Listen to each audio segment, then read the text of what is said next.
ចរិតរបស់សៀមមួយចំនួនហេតុតែចង់ឈ្នះបាត់បង់នៅសេចក្តីថ្លៃថ្នូរ The Nation សារព័ត៌មានដ៏ធំរបស់ថៃប្រើរូបភាពច្នៃដោយ AI បង្កើតការភ័ន្តច្រឡំភ្នំពេញ The Nation សារព័ត៌មានដ៏ធំមួយរបស់ប្រទេសថៃបានបាត់បង់តម្លៃសីលធម៌វិជ្ជាជីវៈសារព័ត៌មាន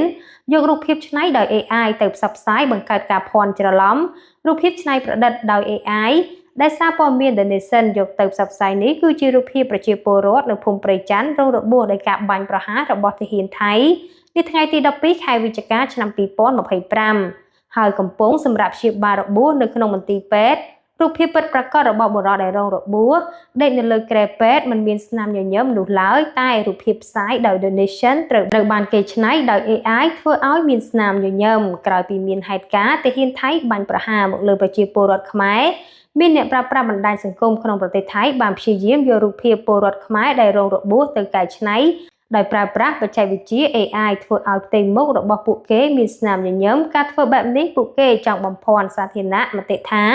ការរងរបួសរបស់ប្រជាពលរដ្ឋខ្មែរនោះជាឈុតឆាកសម្ដែង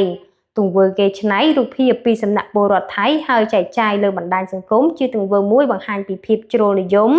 និងខ្វះភាពថ្លៃថ្នូរប៉ុន្តែសម្រាប់វាជាកំហុសឆ្គងមួយដ៏ធំសម្រាប់សារព័ត៌មាន The Nation ដែលយករូបភាពនេះទៅចែកចាយបន្តដោយមិនផ្ទៀងផ្ទាត់ឲ្យបានច្បាស់លាស់មុនយកទៅផ្សព្វផ្សាយនេះក៏ជាទង្វើខ្វះការយកចិត្តទុកដាក់លើវិជ្ជាជីវៈសារព័ត៌មានផងដែរការផ្សព្វផ្សាយព័ត៌មានរូបភាពឬវីដេអូដែលមិនពិតគឺជាត្រណមដ៏ធំសម្រាប់ក្រមសីលធម៌វិជ្ជាជីវៈសារព័ត៌មានហើយដែលបណ្ដាប្រទេសនានាកំពុងរួមគ្នាប្រយុទ្ធប្រឆាំងនឹងសកម្មភាពផ្សព្វផ្សាយព័ត៌មានមិនពិតនេះផងដែរការផ្សព្វផ្សាយរូបភាពច្នៃដោយ AI ពីសំណាក់សារព័ត៌មាន The Nation របស់ថៃធ្វើឲ្យប៉ះពាល់ធ្ងន់ធ្ងរដល់ក្រមសីលធម៌វិជ្ជាជីវៈសារព័ត៌មាននិងជាការមិនខ្វល់ដល់កិច្ចប្រឹងប្រែងរបស់ប្រទេសនានាក្នុងការប្រយុទ្ធប្រឆាំងនឹងព័ត៌មានคล้ายៗការផ្សាយបែបនេះធ្វើឲ្យប៉ះពាល់ដល់សេចក្តីថ្លៃថ្នូរហើយក៏ធ្វើឲ្យមានការយល់ច្រឡំកាន់តែខ្លាំងចំពោះសាធារណមតិនៅក្នុងប្រទេសថៃហើយបង្កើតឲ្យមានអរិយភាពកាន់តែខ្លាំងឡើងរវាងប្រទេសកម្ពុជានិងថៃក្នុងគ្រាប្រទេសទាំងពីរមានបញ្ហាព្រំដែនរវាងគ្នាប្រភពពី Fresh News ផងដែរតើតើទៅនឹងព័ត៌មាននេះក៏បានបញ្ចប់សូមអរគុណសូមជម្រាបលា